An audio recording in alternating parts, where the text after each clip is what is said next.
Simula pagkabata ay magkaibigan ng matalik sina Sunny at Cathy. Sa kabila ng 5 taon ang tanda ng binata rito, nagkakilala ang dalawa nang minsang isama ni Mang Efren ang anak na si Cathy sa birthday ng ama ni Sunny. Doon nagsimula ang pagkakaibigan ng dalawa. Kasalukuyang nasa labas ng bahay si Mang Efren habang hinihimas ang manok nitong panabong nang dumating ang binata. Ikaw pala, Sunny. Kailan ka pa dumating? Kanina lang ako dumating. Nariyan po ba si Cathy?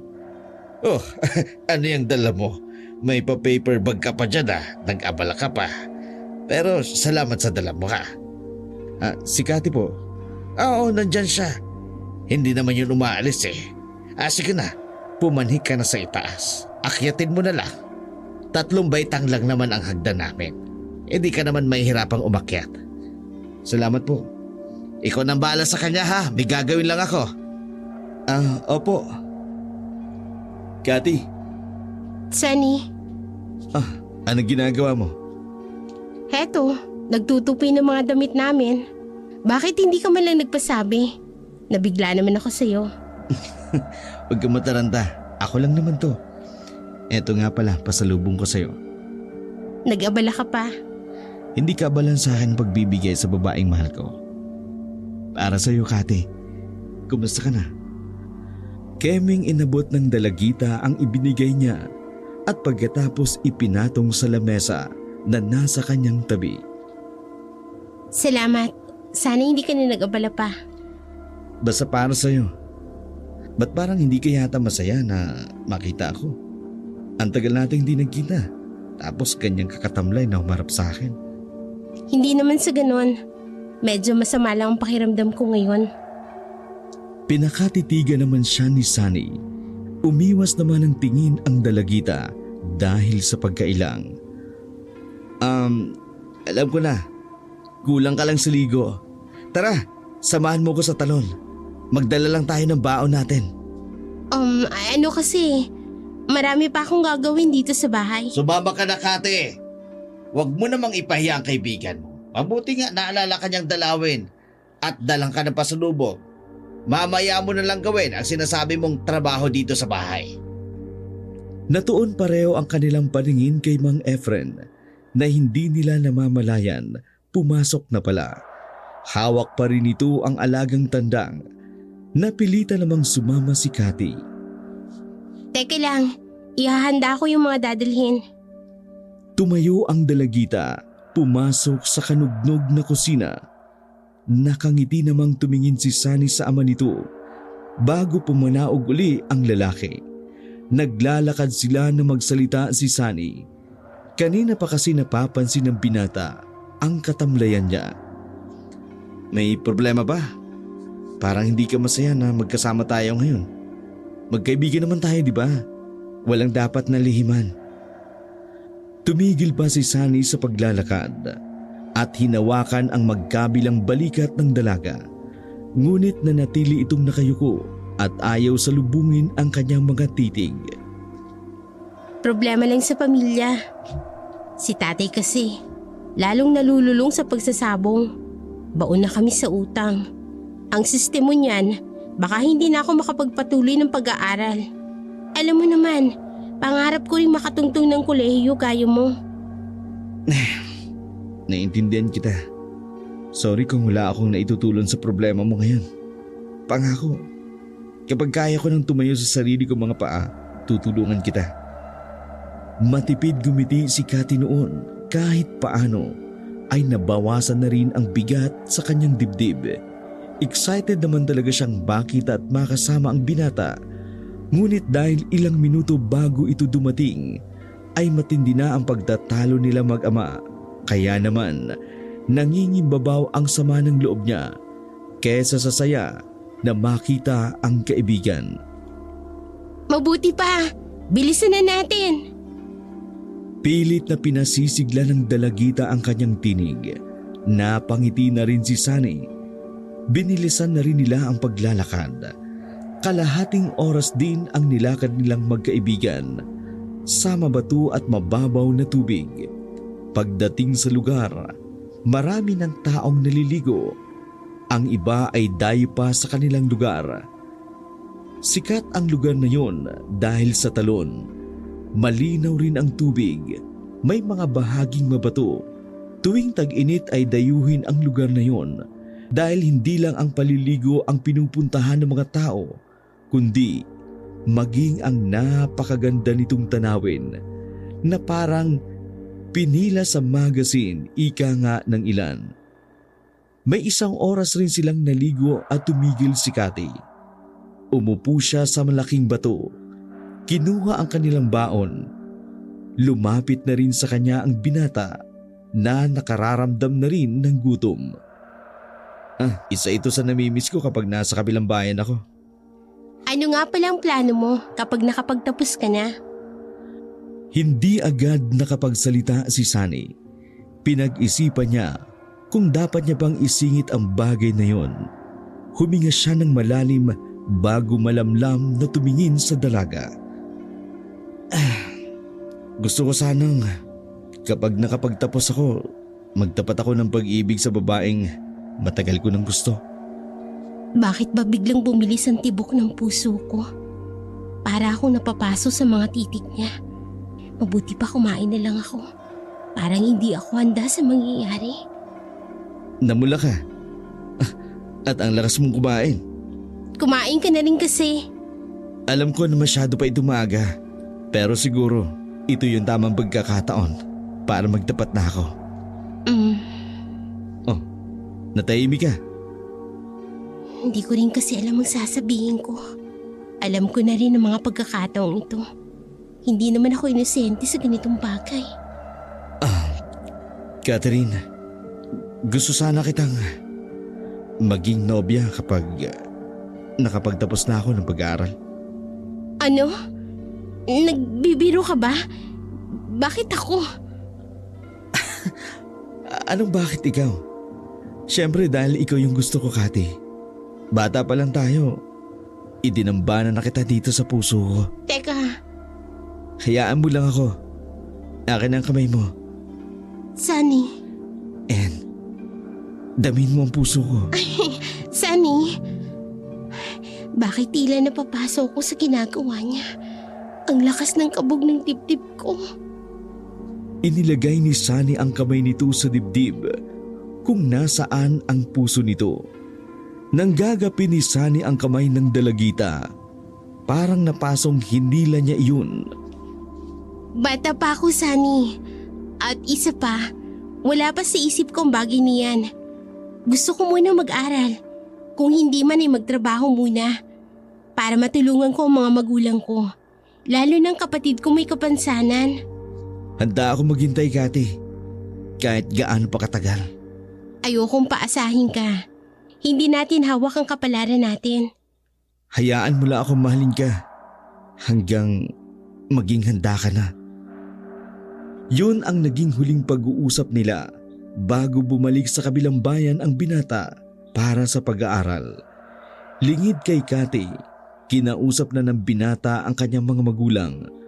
Humingi ito ng permiso kung maaari siyang ligawan kapag tumungtong na siya sa edad na 18. Minsang naghahapunan silang mag-anak ay nabanggit iyon ng kanyang ama. Bang swerte mo kay Sunny. Dahil sa dami ng mga kadalagahan dito, ikaw yung nagustuhan niya. Kaya kung ako sa'yo, huwag kang tumingin sa iba. Baka mamaya niyan sa bungal ka pa mapunta.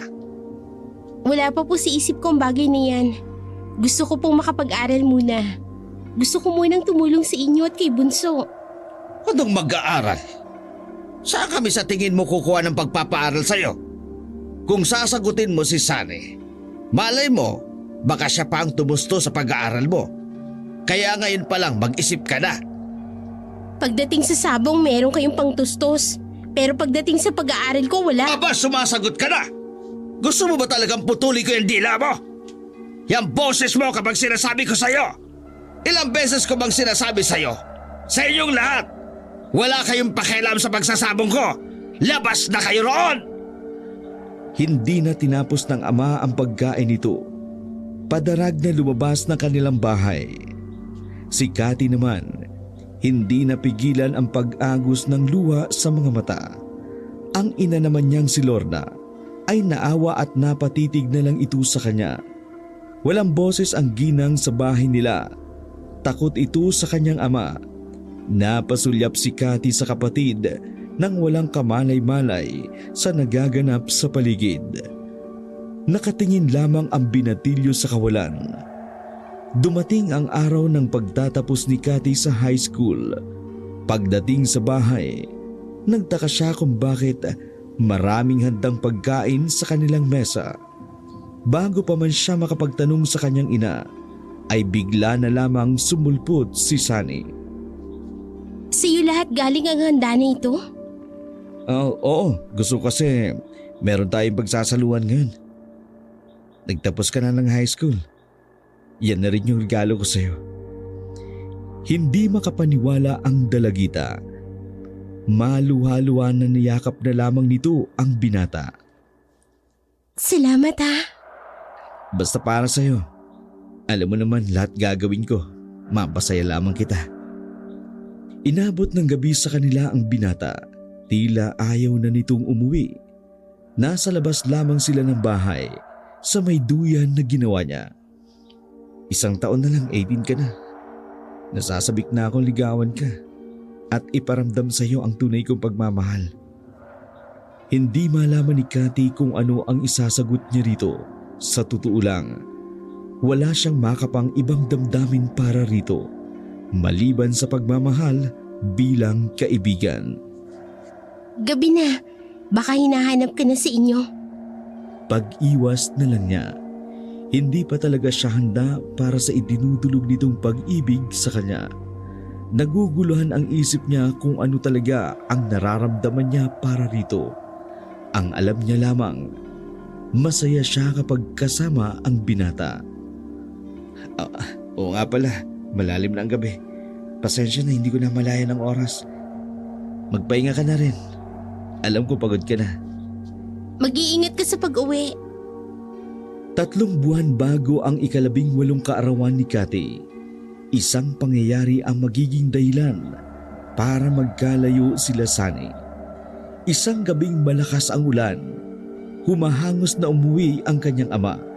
Nangangatal ito hindi dahil sa pagkabasa ng ulan, kundi dahil sa matinding takot. Nakapatay ako. Napatay ko si Paring Berte. Nasaksak ko siya. Parang pinagsakluban ang mag-ina sa narinig. Tigalgal na napaupo na lamang sa isang tabi si Cathy. Nilukuban na lamang siya ng matinding takot. Samantalang ang kanyang ina, dinaluhan ng kanyang ama na sapu ang ulo habang walang tigil na nagpapaliwanag. Ayoko makulong. Tulungan mo ko, Lorna. Hindi ko naman sinasadyang lahat eh. Bigla na lang nagdilim ang paningin ko. Kinalit siya kasi ako eh. Umiyak na rin ang kanyang ina habang pilit na pinakakalma ang kanyang ama. Iisa lang ang dahilan ng lahat ng yun, ang pagsasabong nito. Walang nagawa kundi maging sunod-sunuran na lamang si Cathy. Sa kabila ng pagkukulang ng ama ay mahal niya pa rin ito. Ayaw niya ring makulong ang kanyang ama. Maimpluwensya sa kanilang lugar ang lalaking nasaksak nito. Natatakot sila sa maaaring mangyari. Kaya naman, nang sabihin ng kanyang ina na kailangan nilang umalis sa baryo na yon, ay walang pag-aatubiling nag-alsabalutan sila. Sinagasan nila ang malakas na ulan ng gabing yun para lang makaalis sila. Sa baryo na pinagmula ng kanyang ina sila napadpad. Sa Lola Gloria niya, mainit naman silang tinanggap ng kanyang Lola Gloria na noon lang niya nakilala ng personal. Noon din ay nalaman niya ang kwento ng mga magulang nito. Tutol pala ang kanyang Lola Gloria sa kanyang ama na siyang dahilan para magtanan ang kanyang mga magulang. Sa likod ng bahay sila pinatira ng kanyang lola. Sa kabila na mag-isa na lamang ito sa buhay, tanging kasama na lang ang malayong kamag-anak Napagtanto ni Cathy na hindi pa rin lubos napatawad ng kanyang lola ang mga magulang nito. Makalipas ang 3 buwan, isang dagok na naman ang dumating sa buhay ni Cathy. Inatake sa puso ang kanyang ina, naging sanhi ng pagkamatay nito. Matagal na nitong iniinda ang sakit, ngunit dahil walang sapat na perang pampagamot, hindi nito nabigyan ng pansin ang paninikip ng dibdib. Kasalanan mo ang lahat ng ito, Itay! Kung naging responsableng asawa at ama ka lamang sana sa amin, hindi namin dadanasan ang ganitong buhay! Kasalanan mo ang pagkamatay ni nanay! Anak, patawarin niyo ko. Patawarin niyo ko ni Bunso. Nagsisisi ako sa lahat ng nagawa ko sa inyo. Sa aking pagkukulang, bigyan niyo lang sana ako ng pagkakataong makabawi. Huli na ang lahat! Wala na ang nanay! Magsisi man kayo, hindi nyo na maibabalik ang buhay niya. Sana noon pa kayo nagbago, nung panahong kailangan ka ni nanay, nung kailangan ka namin! Napahagulhol na lamang si Mang Efren sa kanyang harapan. Marami pa sanang nais isumbat ang dalaga, ngunit lalo lamang nagsisikip ang kanyang dibdib sa sama ng loob dahil sa galit. 1 linggo mula nang mailbing ang kanyang ina, kinausap siya ng kanyang Lola Gloria. Bakit hindi na lang kayo lumipat ng kapatid mo rito sa bahay? Hayaan nyo na ang tatay nyo dyan sa bahay na yan. Simula po nung nawala si nanay, naging malapit na po si Bunso kay tatay.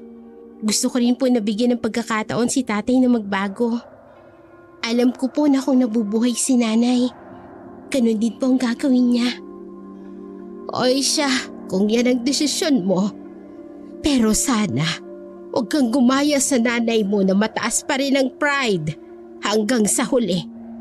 Ayaw tumanggap ng anumang tulong mula sa akin. Mga apo ko kayo, hayaan ninyo na ibigay ko ang pangangailangan ninyo. Kayo pong bahala, Lola. Hindi ko po tatanggihan ang mga ibibigay ninyong tulong para po sa amin ni Bunso. Nang magkaroon ng tiyangge malapit sa plaza, naisipan ni Cathy ang kumuha ng pwesto para makapagtinda. Todo suporta naman ang kanyang Lola Gloria sa mga plano nito. Salamat po, Lola. Ibabalik ko rin po ang inilabas ninyong puhunan. Pangako po yan. Huwag mo munang isipin ang bagay na yon. Ang mahalaga ay makapagsimula kayo. At mas gusto ko na rin yung balak mo kaysa magtrabaho ka rito. Palibhasa kasi probinsya, mababa lang ang pasahod. At least dyan, ikaw ang amo at hawak mo pa pati ang oras mo. Habang abala si Cathy sa pwesto ng mga paninda niya, ang ama naman niya ang nagbabantay sa kanyang kapatid at sa lahat ng gawaing bahay. Nang umuwi siya ng gabing yun, naabutan niya ang kanyang ama na gising at sadyang hinihintay siya. Nandiyan ka na pala, anak. At teka, ipaghahanda kita ng makakain mo. Nauna na kami ng kapatid mong kumain para makapagpahinga na siya. Tahimik na umupo si Cathy sa upuan. May sama pa rin siya ng loob sa ama. Ngunit nakikita niya ang pagbabago nito. Ang tila yelong nakapagitan sa kanila ay unti-unti nang natutunaw. Parang biglang nagbara ang kanyang lalamunan dahil sa pagpigil na maiyak ng mga sandaling iyon. Salamat po. Niluto ko na ang paborito ninyong ulam ng nanay niyo. Kumain ka na. Tuluyan ng napahikbi si Cathy nang banggitin ng ama ang kanyang ina. Anak, sana mapatawad mo ko. Sana rin napatawad na ako ng nanay niyo sa lahat ng mga pagkukulang ko. Sigurado po ako na napatawad na po kayo ni nanay. Alam niyo naman kung gaano niyo kayo kamahal. Salamat din po, Itay. Pinatunayan ninyo na magbabago nga kayo. Patutunayan ko na nagbago na ako para sa inyo ni Bunso. Hayaan niyo lang ako na magpakaama sa inyo. Tumayo si Cathy para yakapin ang ama na gumanti ng yakap habang lumuluha. Nang araw na yun, malakas ang ulan at hangin dahil sa paparating na bagyo. Kaya minabuti ni Cathy na wag munang magbubukas ng stall. Kapag ganoong wala siyang ginagawa, malimis siyang tumambay sa bahay ng kanyang lola. Hindi sumama ang kanyang kapatid dahil natatakot sa kanilang lola. Hindi kasi ganun kadali na makuha ang loob ng kapatid. Marahil ay dahil sa pagiging special child dito. Nauunawaan naman yun ng kanyang lola kaya hinayaan na lamang. Habang nasa sala, may nakitang lumang aklat si Cathy sa sahig. Naninilaw na ang mga pahinang iyon, ngunit malinaw pa rin niyang binabasa ang mga nakasulat. Mataas na uri ng aswang. Pinaniniwalaan na mula sila sa hanay ng mga kadatuan. Sila ay mataas na uri ng aswang. Nakakahigit sila sa lakas at bangis kumpara sa ibang uri ng aswang. Natigil sa pagbabasa si Cathy nang dumating ang kanyang lola Gloria. Nanlaki bigla ang mga mata nang makita ang hawak niya. Saan mo nakuha ang aklat na iyan, Iha? Nakita ko lang po ito sa sahig.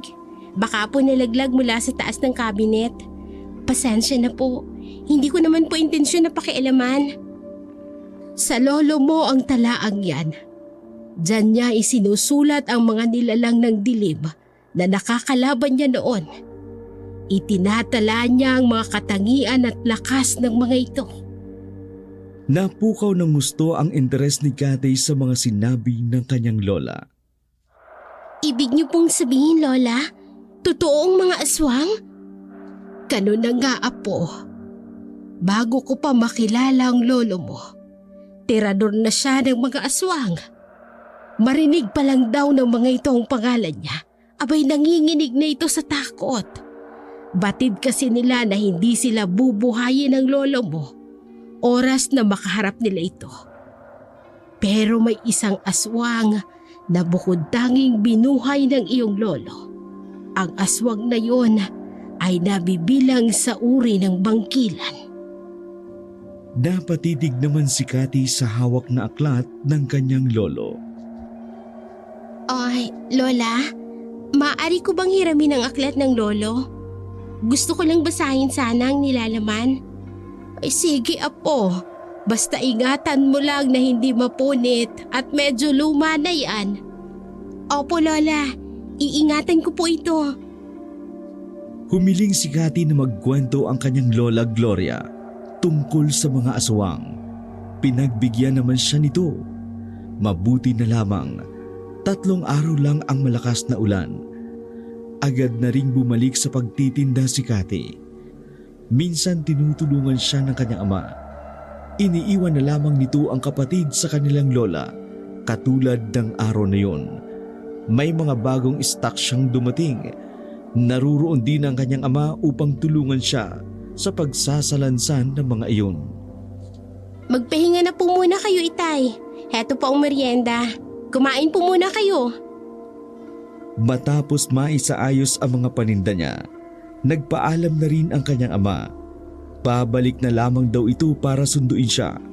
Nang araw na yun, matumal ang benta niya. Kinuha na lamang niya ang aklat na galing sa kanyang lolo. Muli niyang binasa iyon. Sa sobrang tutok niya sa pagbabasa, hindi na malaya ng dalaga ang paglapit ng isang matangkad na lalaki. Magkano ito? Napaangat bigla ng tingin si Cathy sa lalaking nakangiti na may hawak ng daing na biya na tinda. Agad niyang itinago ang hawak na aklat. 100 ang isang guhit. Bigyan mo nga ako ng 2 guhit at saka...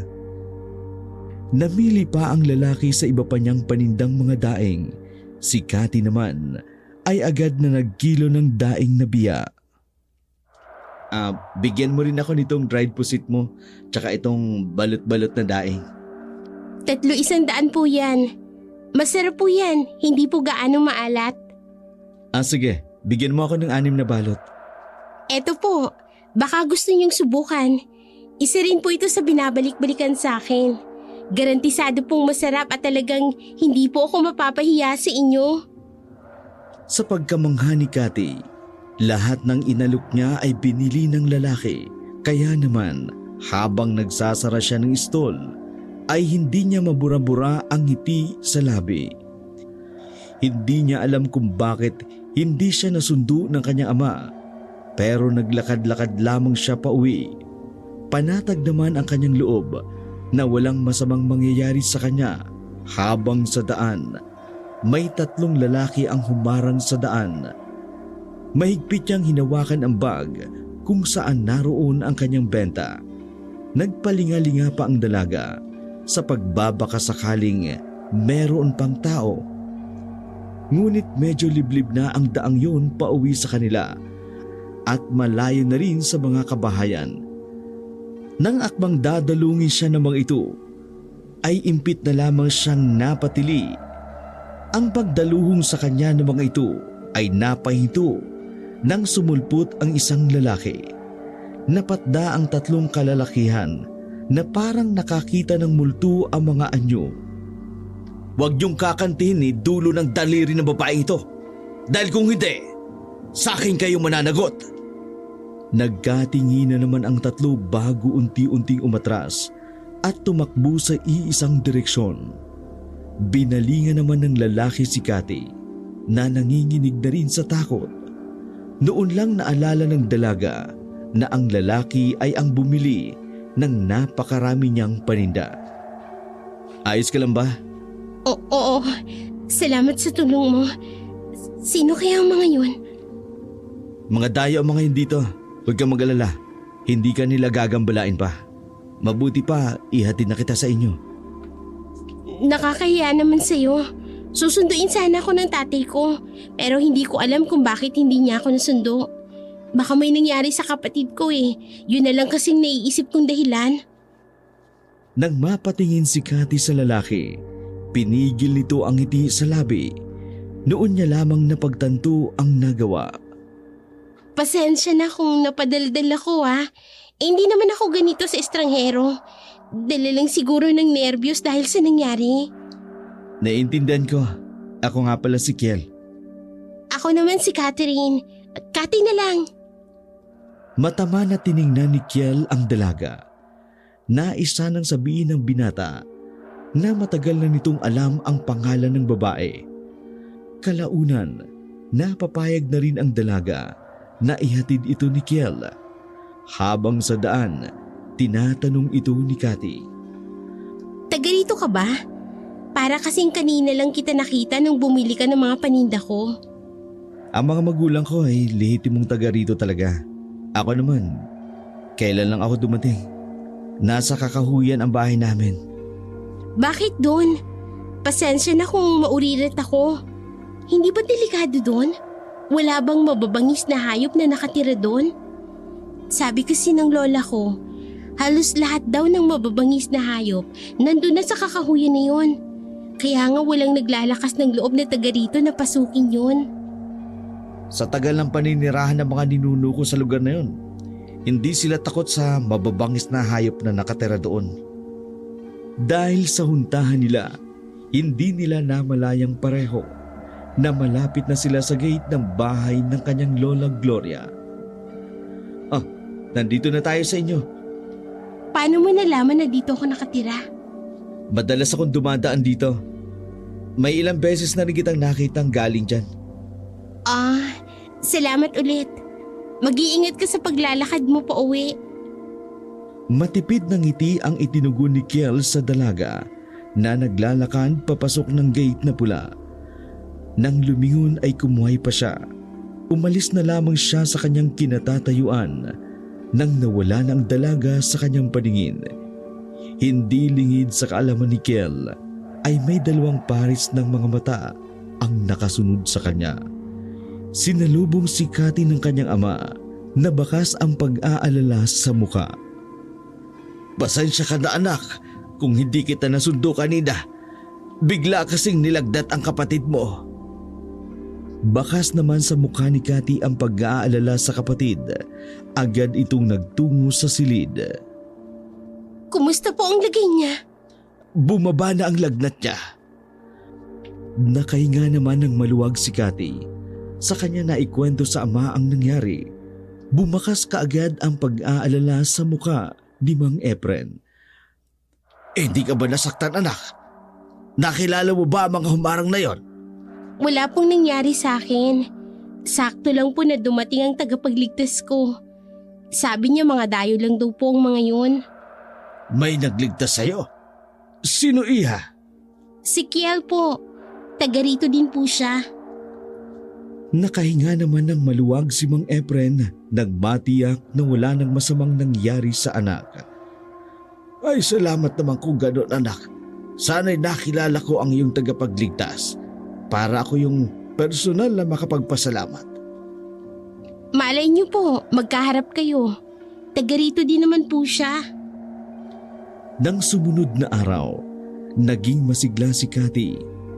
Sa kabila ng muntikang pagkapahamak, lagi na ring maaga ang kanyang ama sa kanyang pwesto. Ang kanya namang kapatid ay panatag na ang loob sa kanilang Lola Gloria, kaya naiiwan na ito sa bahay ng lola niya. Habang nagsasalansan ng paninda, ay biglang dumating si Kiel. Gumuhit agad ang ngiti sa labi ni Cathy. Hindi naman nakaligtas sa mga mata ni Mang Efren. Bibili ka ba ulit? Huwag mong sabihin na sa sobrang sarap ng paninda ko ubos na agad. May natira pa naman. Nagustuhan kasi ni nanay yung daing na biya, kaya bibili uli ako. Tsaka yung pusit. Tsaka baka kasi wala kang kasamang umuwi, ihatid na kita. Isang tikim lang naman ang ginawa ni Mang Efren para maagaw ang pansin ng dalawa. Magandang hapon po. Kayo po ang tatay ni Cathy. Ako nga iho. Ikaw siguro yung nagligtas sa anak ko ng isang gabi nang may humarang sa kanyang 3 lalaki. Salamat nga pala. Tatanawin kong malaking utang na loob ang ginawa mo sa anak ko. Nahiya namang ngumiti si Kiel sa matandang lalaki. Naku, wala po yun Mang Efren. Kahit sino naman po, gagawin din yung ginawa ko. Sigurado naman ho, hindi na magpapakita kay Cathy ang 3 yun. Napataas naman ang kilay ni Mang Efren sa huling tinura ng lalaki. Ngunit hindi na nagkomento pa. Matapos magbigay ng binili nito ay nagpaalam na ito. Napansin ko doon sa Kiel na yun. Parang gusto ko na kaagad diskartehan. Baka kikilala nyo pa lang gusto ka na kaagad ihatid. Puna ni Mang Efren habang naglalakad sila pauwi. Baka po kasi akala niya, mag-isa na naman po akong uuwi.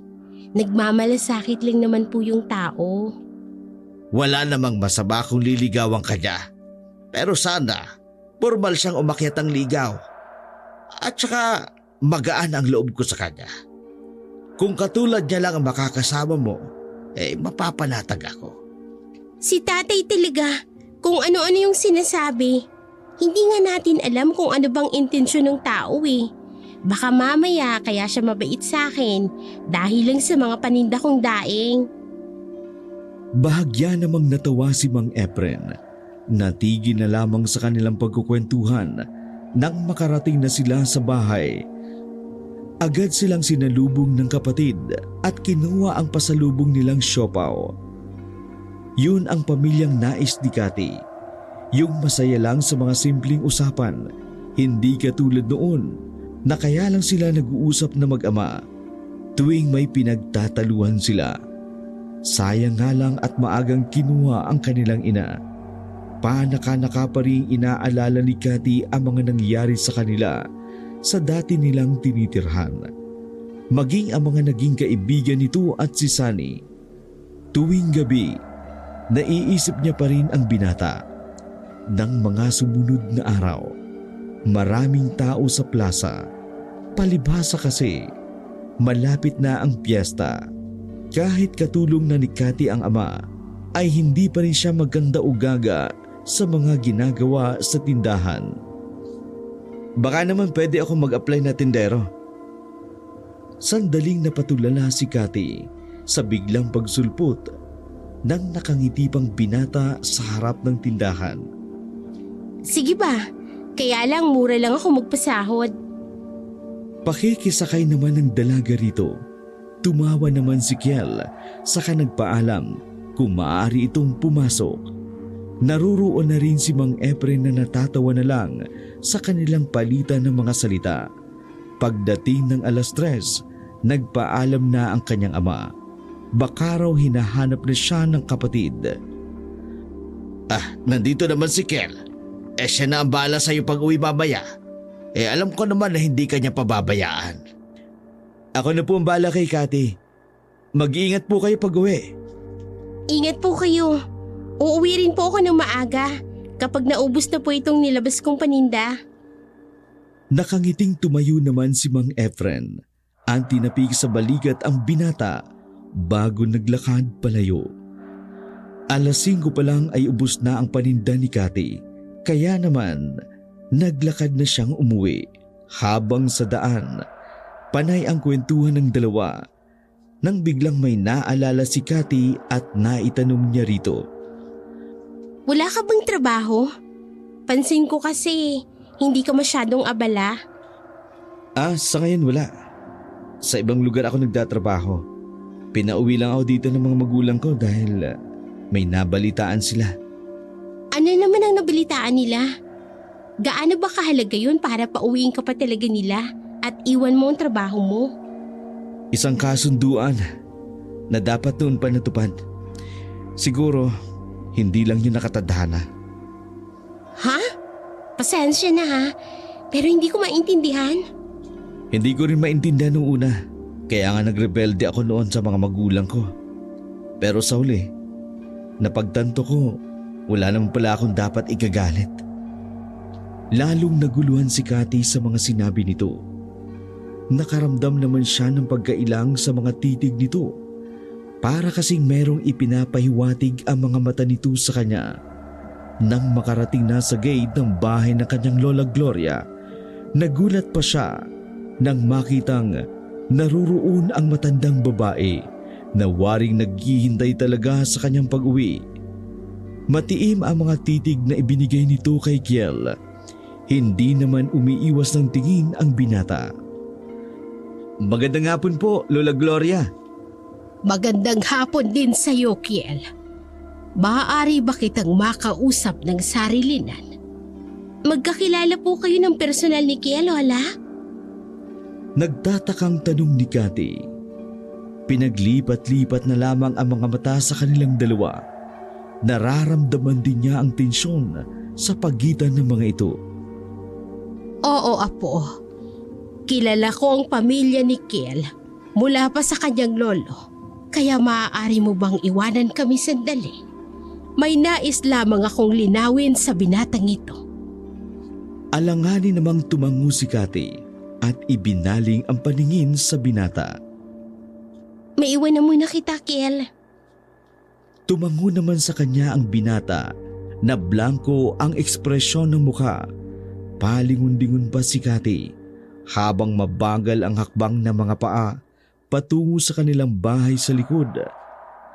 Pagdating sa kanila ay naabutan pa niyang naglalaro ang ama at ang kapatid nito. Lumapit siya sa ama, saka walang imik na nagmano. Nasaan ba si Kel? Bakit hindi mo muna pinatuloy sa bahay para makapagmeryenda man lang? Para makilala rin siya ng kapatid mo. Iimbitahin ko sana. Kaso kakausapin daw po ni Lola Gloria. Napakunot ng noo si Mang Efren at napatitig sa kanya. Kilala ba ng lola mo si Kel? Ang pagkakaintindi ko po, mula po sa lolo ni Kiel ay kilala na po ni Lola. Hindi naman po nakakapagtaka yun. Dahil ang sabi ni Kiel, lihiti mo pong taga rito ang pamilya niya. Sa loob po ng kakahuyan sila nakatira. Baka lang gustong makatiyak ng lola mo kung ano ang hangarin ni Kiel. Mabuti na yon para mas makilala natin ang kanyang pagkatao. Hindi naman nagkomento pa si Cathy. Iba kasi ang kutob niya. Para bang hindi lang iyon simpleng pakikipag-usap. Iba ang ibinabadya ng mga titig ng kanyang lola sa binata. Matuli na lumipas ang 1 linggo na hindi pa nagpapakita si Kiel sa dalaga. Malakas ang pakiramdam niya na may kinalaman ang kanyang lola sa hindi pagpapakita ng binata. Nahihiyaman siyang kumprontahin ang kanyang lola. Halata tuloy ang pagiging matamlay niya kahit sa tindahan. Parang may kulang sa araw niya na hindi makita ang binata. Para bang labis ang pangungulila nito. Angad na sinawata ang sarili sa pag-iisip ng kung ano-ano. Wala siyang karapatang makaramdam ng ganong bagay dahil kaibigan lamang siya ng binata.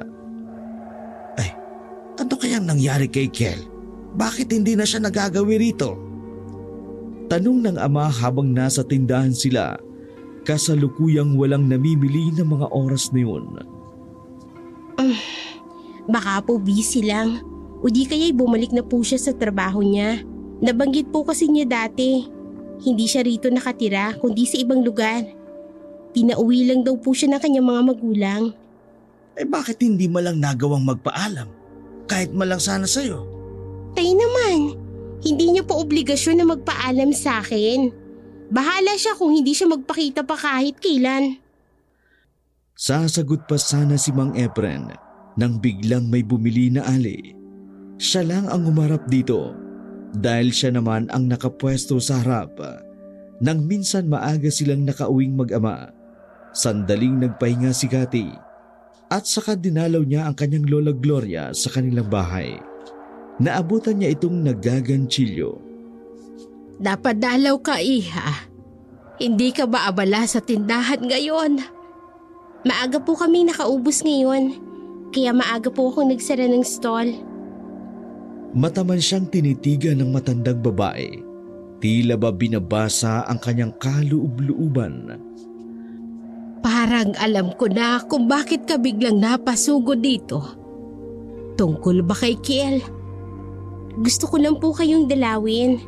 Matagal-tagal na rin po kasi simula na magkwentuhan tayo.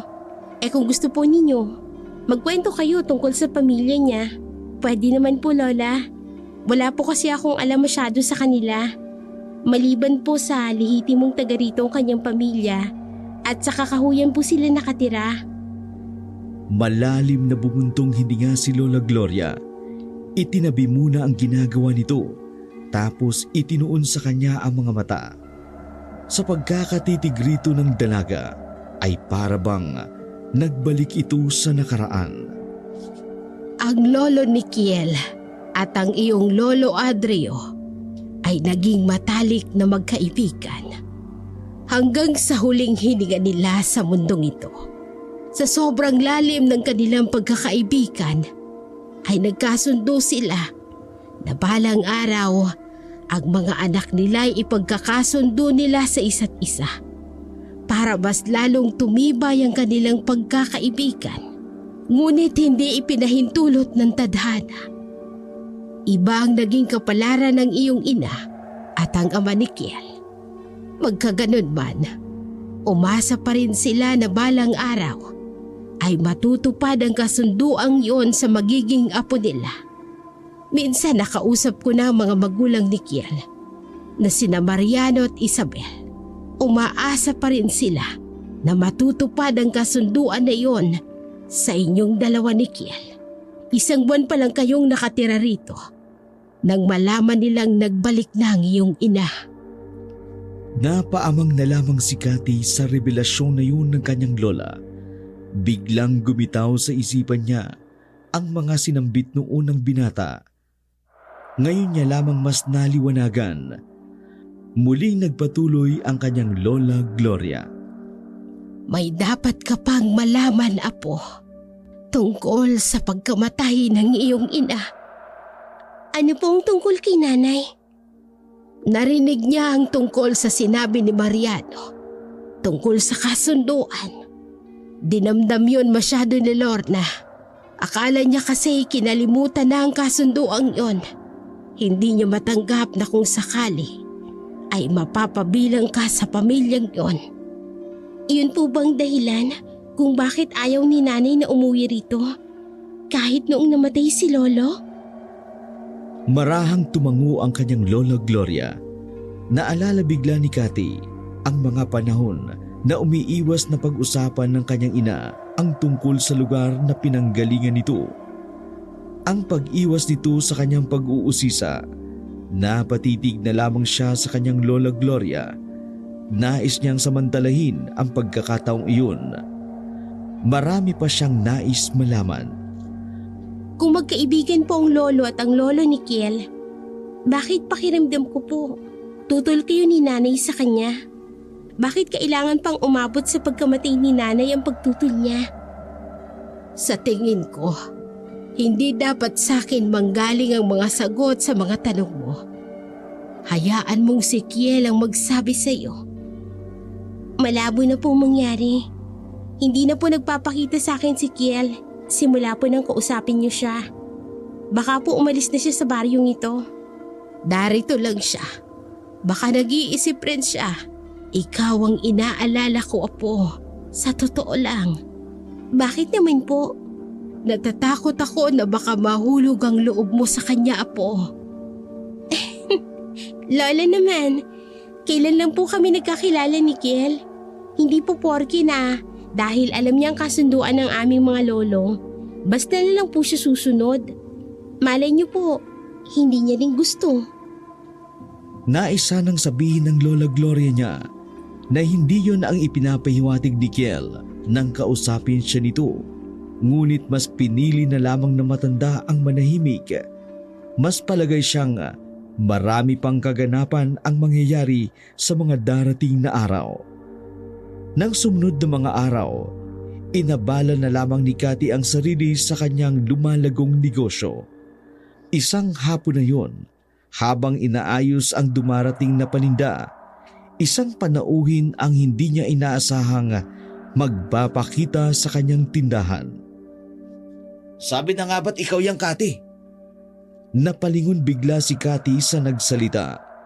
Namilog ang mga matang nakatingin siya rito na hindi makapaniwala. Sa sobrang saya ay lumabas siya ng stall. Sinugod ang lalaking bagong dating pa lamang at mahigpit na niyakap. Ilang segundo rin bago bumitiw ang dalaga. Hindi nga ito panaginip. Ikaw nga talaga. Anong ginagawa mo rito? Gaya mo, nasurpresa rin ako nang makita kita rito. Naimbitan kasi ako ng isa sa mga kaibigan kong taga rito. Mabuti na lang, pinilit nila akong sumama rito. Yun pala, dito lang kita matatagpuan. Hindi pa napapawi ang ngiti ng dalawa habang nagkukumustahan. Samantala, nagbabaga naman ang mga mata ni Kiel habang nakatanaw sa kanila. Kahit may araw pa, hindi nito maikubli ang tunay na nararamdaman ng kanyang anyo.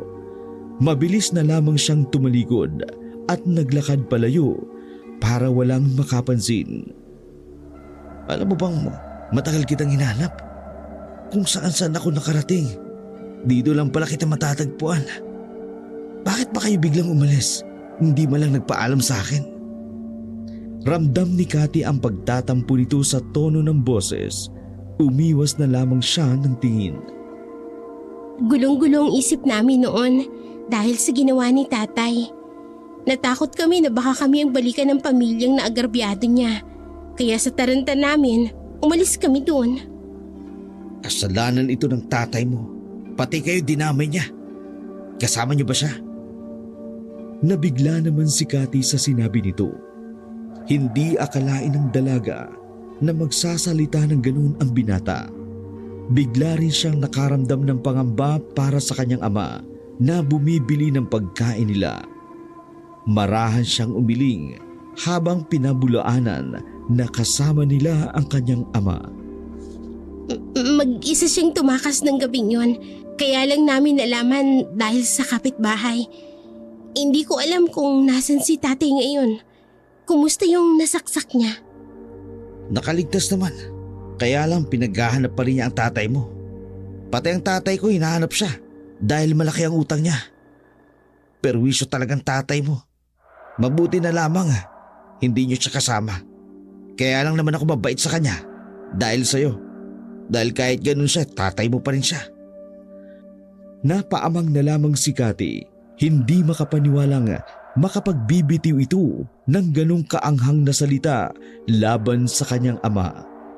Alumpihit pang umalis si Sunny, ngunit marami ng tao. Hindi siya maharap ni Cathy. Gusto niya man sanang sabihin na magsasara na lamang ito, ngunit dagsa ang mga oras na yun ng mga mamimili. Napilitan na lamang ibigay ni Cathy ang address ng bahay. Bahala na kung paano ang gagawin niya para hindi makita ng binata ang kanyang ama.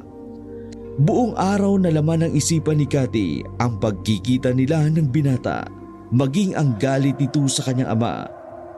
May posibilidad na ituro nito ang kinaroroonan ng ama oras na malaman nito na kasama nila ang matandang lalaki.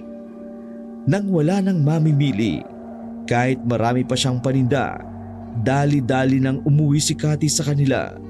Naabutan niya ang kanyang amang tulalang nakaupo habang naglalaro naman ang kapatid ng mga laruan sa sahig. Itay, si Sunny po. Nasa tindahan siya kanina. Buti hindi kayo nakita. Narinig ko ang lahat ng sinabi niya sa'yo. Patawarin mo ko kung dala ko na naman ang problema. Kung kinakailangan ay aalis ako rito. Umiling-iling si Cathy, tanda ng pagtutol sa binabalak ng ama. Hindi, Itay. Hindi ako papayag. Hindi ko hahayaan na magkita kayo ni Sunny. Gagawa ako ng paraan para hindi na mag-cross ang landas ninyong dalawa. Anak, meron kang kailangan malaman tungkol kay Sunny. Ano po yun? Hindi siya katulad ng iniisip mong mabait. Iba ang ugali niya. Pakitang tao lamang ang kabaitan niya sa'yo. May itinatagong ugali ang lalaking yun. Biglang pumasok sa isip ni Cathy ang pinamalas nitong ugali kanina sa may tindahan.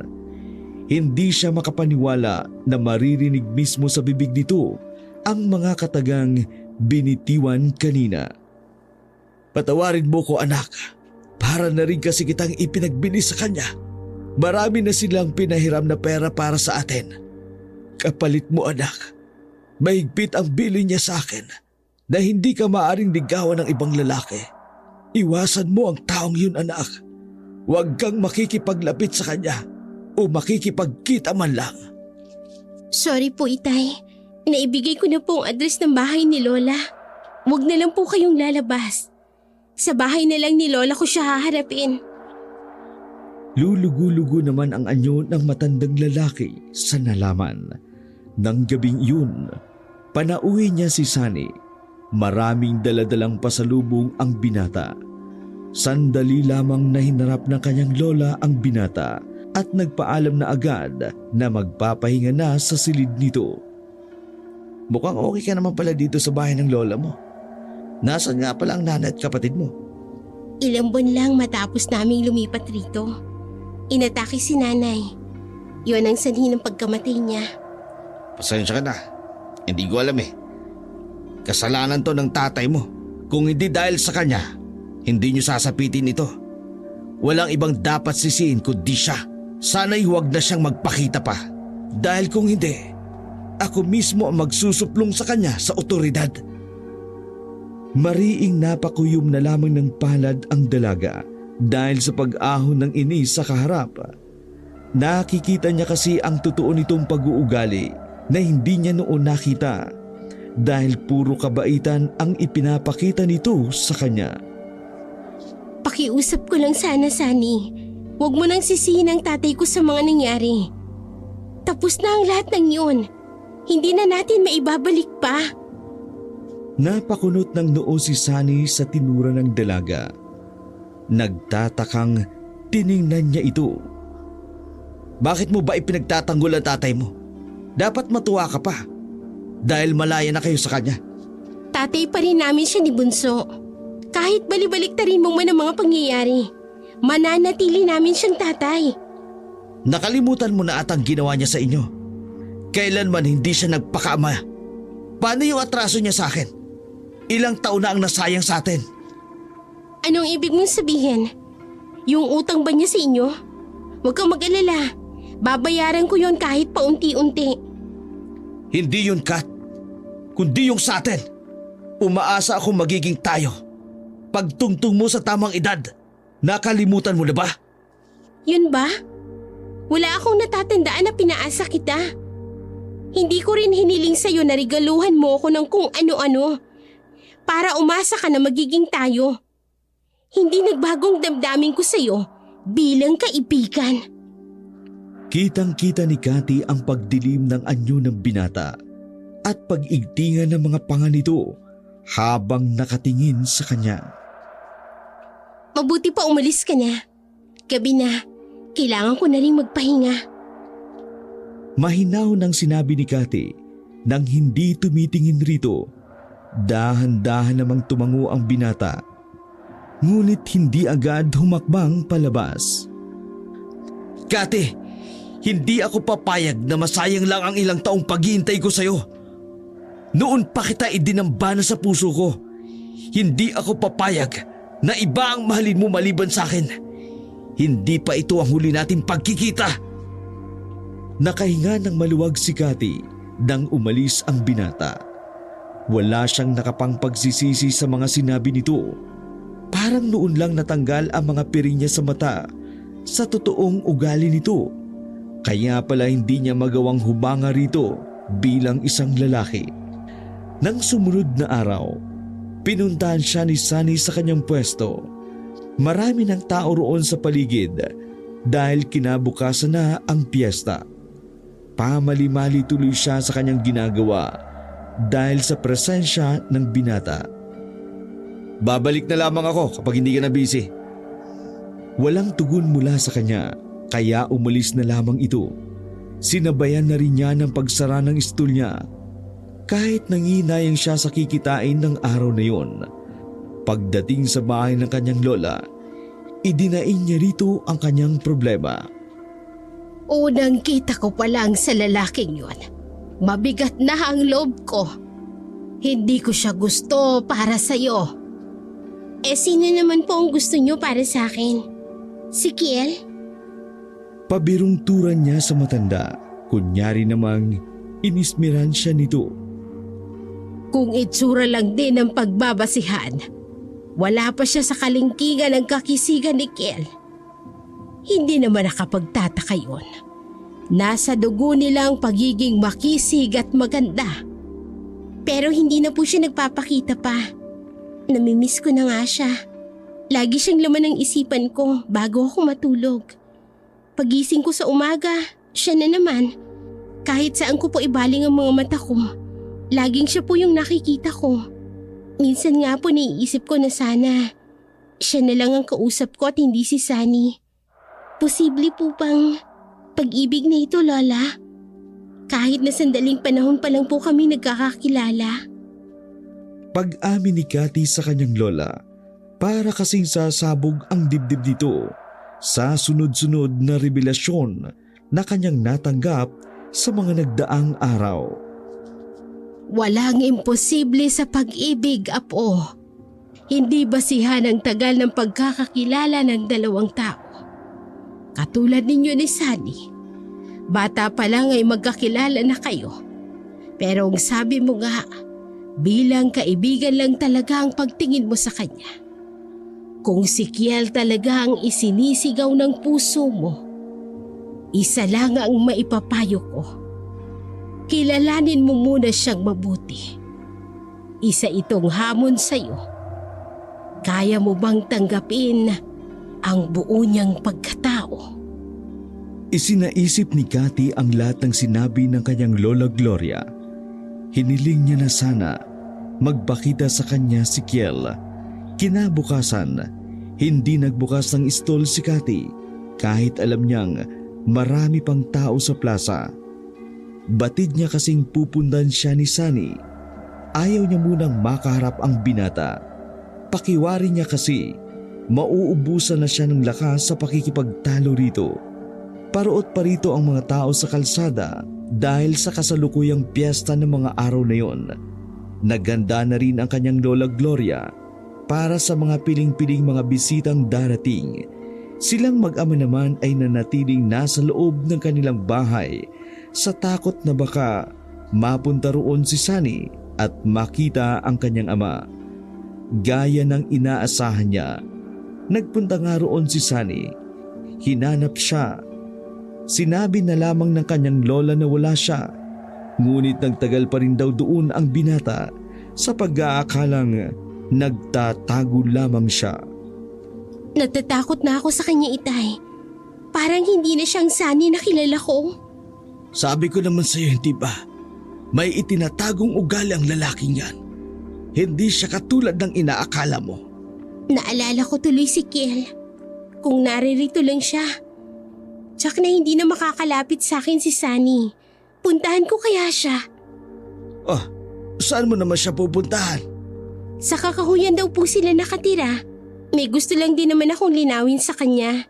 Hindi na ako makakapag-antay kung kailan siya magpapakita. Gusto mo samahan kita? Ibibilin ko na lang ang kapatid mo kay Tess. Huwag na po, Itay. Delikado kapag nakita kayo ni Sunny sa labas. Natatakot po ako sa maaari niyang gawin sa inyo. Alagaan niyo na lang po si Bunso. O sige, pero huwag ka magpapagabi. Kapag wala ka pa dito na 6:00 na, susundan na kita. Salamat po, Itay. Niyakap ni Cathy ang ama at kapatid at patuloy lang sa pagkain na bigay sa kanila ng kanilang lola. Pumunta nga muna si Cathy sa kanyang Lola Gloria para magpaalam. Lumarawan naman sa mukha nito ang pagtutol. Anong gagawin mo roon, Apo? Kakausapin ko lang po si Kiel. Kung ayaw niyang magpakita, ako na lang po ang pupunta para kausapin siya. Pero Apo, delikado ang gagawin mong yan. Hindi mo kilala ang pamilyang yon. Naniniwala po ako na mabubuti silang tao. Dahil kung hindi, bakit sila ituturing na kaibigan ng lolo? Hindi mo kasi naiintindihan ang ibig kong sabihin. Pinutol na ni Cathy ang usapan nila ng matanda nang magsidatingan ang ibang mga bisita. Nagmamadali siyang umalis. Nasundan na lamang siya ng pag-aalalang tingin ng matandang babae. Habang mabilis ang mga hakbang, palingalinga si Cathy sa takot na baka makita siya ni Sunny. Sa sobrang kaba ay lalo tuloy siyang hinihingal sa paglalakad. Papasok na siya ng kakahuyan nang biglang matigilan. Noon lang niya naisip na baka may mabangis na hayop na nakatira roon. Sa kabila niyon, mas nanaig pa rin sa kanya na hanapin ang bahay ng pamilya ni Kiel. Malayo na ang nalakad niya nang makarinig siya ng lagaslas ng tubig. Sinundan niya iyon at nakarating siya sa ilog. Ang kabila niyon ay matarik at malaking bahay na gawa sa bato. Naghanap ng daan si Cathy papunta sa kabila. Mabuti na lamang, mababaw lamang ang parte na kanyang dinaraanan. Akmang kakatok na sana siya nang biglang bumukas ang pinto. Isang may edad na lalaki ang iniluwan niyon. Napatingala na lamang siya sa tangkad nito. Nanuri ang itim na itim nitong mata sa kanya habang magkasalubong ang makapal na kilay. Sino ka? Anong ginagawa mo sa teritoryo ng aking pamilya? Napaatras na lamang si Cathy at nangatog ang kanyang tuhod sa pagragasan ng kakaibang takot sa kaharap. Hindi mo ba narinig ang sinabi ko? Alam mo ang maaaring mangyari sa iyo dahil sa kapangasan mo na magtungo rito! Muling napaatras si Cathy nang humakbang papalapit sa kanya ang matandang lalaki. Lalong naging mabalasik ang anyo nito habang lumalapit. Cathy, anong ginagawa mo rito? Sabay na palingon sa binata. Bago pa man may masabi si Cathy, bumuhal na ang kanyang pagkakatayo. Huling natatandaan niya ay ang paglapit ng binata at ang pagsalo sa kanya. Nagising na lamang si Cathy sa hindi pamilyar na lugar. Bigla siyang napabangon nang maalala ang huling pangyayari. Agad niyang tinungo ang pinto. Nang akmang hahawakan niya ang seradora, bigla na lamang iyong bumukas at pumasok si Kiel. Okay na ba ang pakiramdam mo? Oo. Ito ba ang bahay niyo? Sino ba yung nakakatakot na matandang lalaki kanina? Siya ang tatay ko. Pasensya ka na kung natakot ka niya kanina. Hindi ka niya kasi kilala. Akala ko talaga kakainin niya na ako ng buhay kanina eh. Bahagya namang natawa sa kanya ang binata. Pagkatapos, seryoso itong nagtanong sa kanya. Ano ba kasing ginagawa mo rito? Kasi gusto kitang makausap. Para ano pa? Masaya ka na sa lalaki nakita kong niyakap mo. Pinuntahan ka pa sa inyo. Kaibigan ko lang yun. Kababata ko siya sa dati naming tinirhan. Hindi kumibo si Kiel. Nakatitig lamang siya sa dalaga na tila sinusuri ang sinabi nito. Kaya pala ako nandito. Para sa sinabing kasunduan ng mga lolo natin. Marami akong gustong malaman. Nahihiwagaan ako sa mga sinabi ni Lola. Ano bang meron sa pamilya niyo, Kiel? Ang dami kong tanong na ang sabi ni Lola Gloria. Ikaw lang daw ang makakasagot. Lahat ng tanong mo sasagutin ko. Pero bago yun, sagutin mo muna ang nag-iisa kong tanong. Mahal mo ba ako? Kaya ka nandito? Parang ibig mamula ni Cathy sa mga diretsong tanong nito. Parang biglang umurong ang kanyang dila.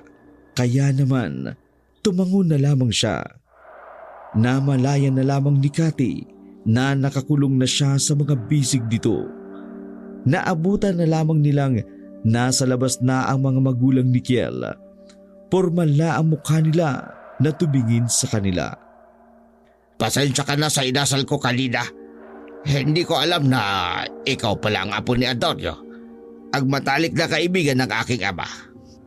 Ihatid ko na po siya sa kanila. Sige lang, Kiel. Pero tiyakin mo lang na muli siyang babalik rito. Makahulugang saad ng ama ni Kiel. Napasulyap naman si Cathy sa binata. Naisa na niya ng kasagutan sa nais ipahiwatig ng ama nito. Ngunit nanatiling tikom ang bibig ng binata. Bago siya hilahin ni Kiel paalis ng lugar na iyon, magalang pa siyang nagpaalam sa mag-asawa. Gumanti naman ng matipid ng ngiti ang mga iyon. Akala ko ba sasagutin mo lahat ng katanungan ko? Oo naman, pero may nais lang akong ipakita sa'yo. May kinuha si Kiel sa likod ng kanyang pantalon. Iniabot niya iyon sa dalaga. Nanlaki naman ang mata ni Cathy na pinalipat-lipat ang mga mata sa hawak niya at sa kanyang muka. Bago marahang kinuha sa kamay ang aklat. Paano napunta sa iyong aklat na talaan ni Lolo? May ilang beses ko itong nakitang binabasa mo kapag walang bumibili. Alin sa mga nakasulat dito ang nagustuhan mo at binabalik-balikan mong basahin? Ang aswang na bangkilan. Silang natatangi sa lahat para sa akin. Hindi lang sila basta mga uri ng aswang. Mula pa sila sa hanay ng mga kadatuan. Mula sa maharlikang angka ng uri nila. Misteryoso namang humiti sa kanya ang binata. Siguro may naikwento na sa iyo ang lola mo, maliban sa kung saan nag-ugat ang kasunduan ng dalawang pamilya. 2 beses nang iniligtas ng lolo mo ang aking lolo. Para makabawi sa kanya, tinanong ng lolo ko kung ano ang nais niya. Noong una, hindi makapaniwala ang lolo ko sa hiling niya. Ngunit, porsigido ang iyong lolo. Nais siyang maging bahagi ng aming pamilya. Kaya pinagkasundo niya ang aking ama at ang iyong ama. Ngunit hindi pumayag ang iyong ina sa kasunduan. Tumakas siya at sumama sa iyong ama. Ngunit hindi nawala ng pag-asa ang ating mga lolo na balang araw, matutupad rin ang matagal na kasunduan. Kung ganon, dahil sa kasunduan, kaya ka nakikipaglapit sa akin? Parang may kirot na nararamdaman si Cathy sa kanyang dibdib. Tila nabasa naman ni Kiel ang laman ng kanyang isip. Unang kita ko pa lamang sa'yo. Minahal na kita. Noong una, nagre-rebelde ako. Nung pilit akong pinauwi ng mga magulang ko. Pero naglaho yun nang masilayan kita. Sinabi ko sa sarili ko na ikaw nga ang babaeng inilaan sa akin. Anong lihim ng pamilya niyo? Alam mo bang inatake ang nanay ko? Nang malaman niya na gusto pa rin ng ama mo na ituloy ang kasunduan ng mga lolo natin sa pamamagitan nating dalawa. Hindi napigilan ni Cathy ang paghikbi nang maalala ang ina. Inalo naman siya ni Kiel. Gusto kong malaman kung ano ang nasa likod ng kasunduan na yon. Mataman lamang siyang tinitigan ng binata. Napansin niyang biglang dumilim ang paligid. Lumakas rin ang hangin sa paligid. Bumigat ang kanyang pakiramdam. Nang mapatingin siya sa binata, nakatungo lamang ito kaya hindi niya makita ang muka. Kiel, anong nangyayari? Ipapakita ko sa iyo kung ano ang nasa likod ng kasunduan. Mismong sa harapan ni Cathy, nagpalit ng anyo ang binata. Humaba ang mga kuko nito sa daliri. Tinubuan rin ng balahibo sa braso at pangil. Naging kulay pula ang mga mata nitong nakatunghay sa kanya. Umangil ito ng malakas na nagbigay ng kilabot sa kanya. Isang tili ang kumawala sa kanya. Dinidikta ng isipan niya na tumakas siya, ngunit parang itinulos na siya sa kanyang kinatatayuan. Sandali lamang niyang nasilayan ang totoong anyo ng binata. Ngunit labis iyong nagbigay sa kanya at nagpasindak. Nanginginig pa rin sa matinding takot si Cathy. Kahit nagbalik na sa dating anyo ang binata. Ngayon, sabihin mo sa akin kung kaya mo bang mahalin ng katulad ko. Hindi nagawang magsalita ni Cathy. Nangangatal pa rin siya sa matinding takot dahil sa nasaksihan kanina. Nakita naman niya ang nagdaang lungkot sa mga mata ng binata nang hindi siya tumugon. Ihahatid na kita sa inyo. Hindi na. Kaya ko nang umuwi. Kahit hanggang sa buka na lang. Hindi na umimik pa si Cathy. Nagpatiuna na rin siyang maglakad. Mabilis ang bawat takbang niya. Na kung maaari, liparin niya palabas ng lugar. Ramdam niya ang pagsunod dito sa kanya, kaya hindi siya lumilingon. Nang nasa bukana na sila ng kakahuyan, nilingon niya si Kiel, ngunit wala na ito. Hindi niya alam kung ano ang mararamdaman ng mga sandaling yun, ngunit minabuti niyang magmadali sa pag-uwi. Wala nang bisita sa bahay ng kanyang Lola Gloria. Naabutan niyang nakaupo sa tumba-tumba ng upuan na waring hinihintay talaga siya. Napatakbo siya rito habang umiiyak at sumubsob sa kandungan ng matanda. Hinaplos-haplos naman ito ang kanyang mahabang buhok. Anong nangyari sa paghaharap ninyo? Nakilala mo ba ang mga magulang ni Kiel? Pinahid muna ni Cathy ang naglalandas na mga luha sa kanyang pisngi bago tumingin sa kanyang lola. Totoo po pala ang mga aswang. Mula sila sa lahi ng mga bangkilan. Ang mataas na uri ng aswang. Sa mismong harap ko po nagpalit ng anyo si Kiel, Lola. Umiiyak ka ba dahil sa natuklasan mo? O may iba pang dahilan? Naguguluhan po ako. Natakot ako sa kanya kanina. Akala ko sasaktan niya ako. Hindi niya yung gagawin Mabangis man sila sa panlabas na kaanyuan. Pero may kabutihan pa rin sa kanilang puso. Hindi sila gugustuhin ng iyong lolo na maging kapamilya. Kung masama sila, may ilan pa rin sa baryong itong nakakaalam ng sikreto ng pamilyang yun. Ngunit dahil sa wala namang ginagawang masama ang pamilya, hinahayaan na lang silang mamuhay ng tahimik sa kakahuyan. Malaki pa nga ang nagawa nilang tulong para mapaunlad ang baryong ito. Kalahati ng lupain rito ay pag-aari ng kanilang pamilya. Ibinahagi na lamang nila sa mahihirap ang lupa ng libre. Hindi makapaniwala si Cathy sa narinig na panibagong revelasyon galing sa kanyang lola. Lalo tuloy nagulo ang puso't isipan niya. Suriin mong mabuti ang totoo mong damdamin. Kung ano man ang maging desisyon mo, kailangang maging handa ka sa kahihinatnan nito. Ipinaubayan na lamang ni Cathy sa ibang kamag-anak ng ina ang pagbabantay sa kanyang stall. Nilunod na kasi siya ng matinding kalungkutan na sinabayan pa ng panggugulo ni Sunny.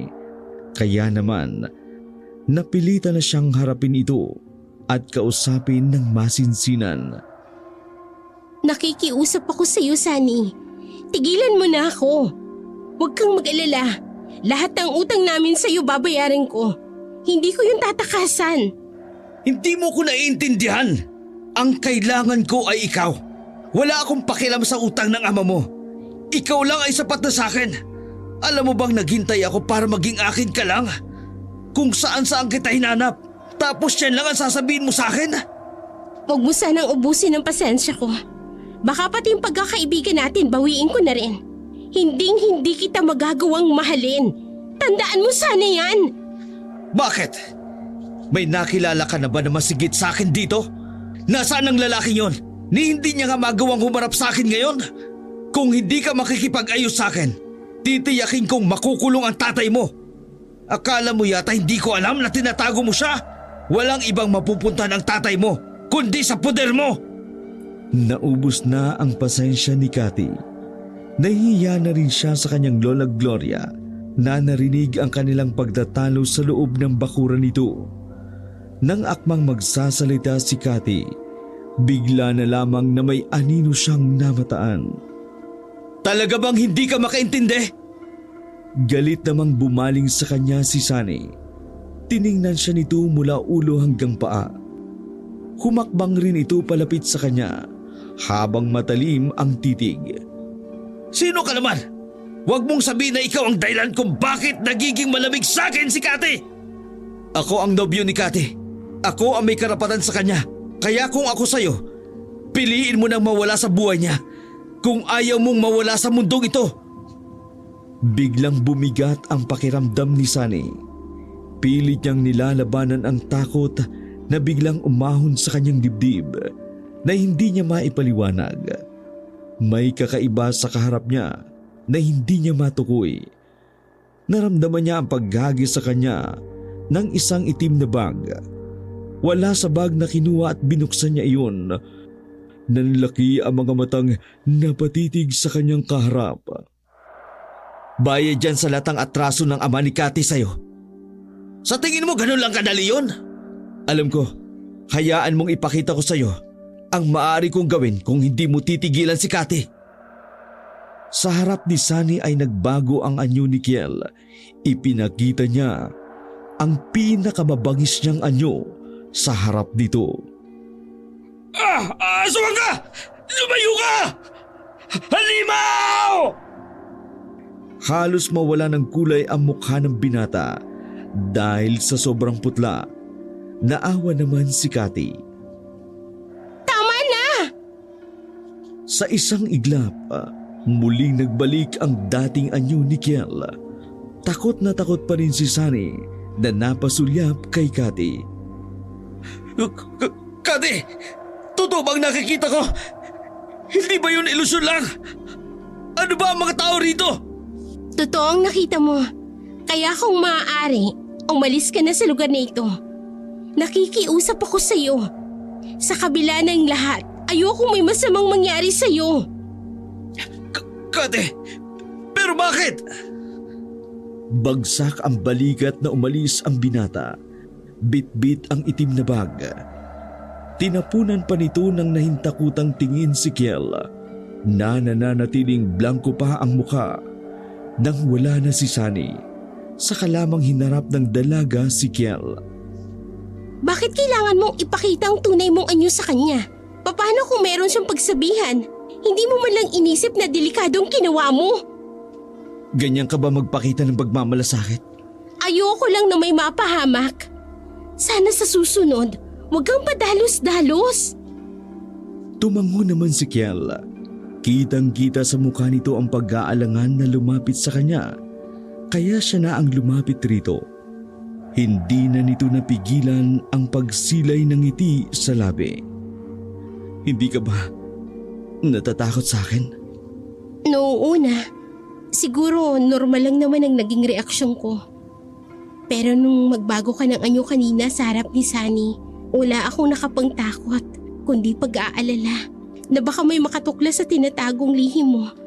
Natatakot ako na baka may masamang mangyari sa'yo.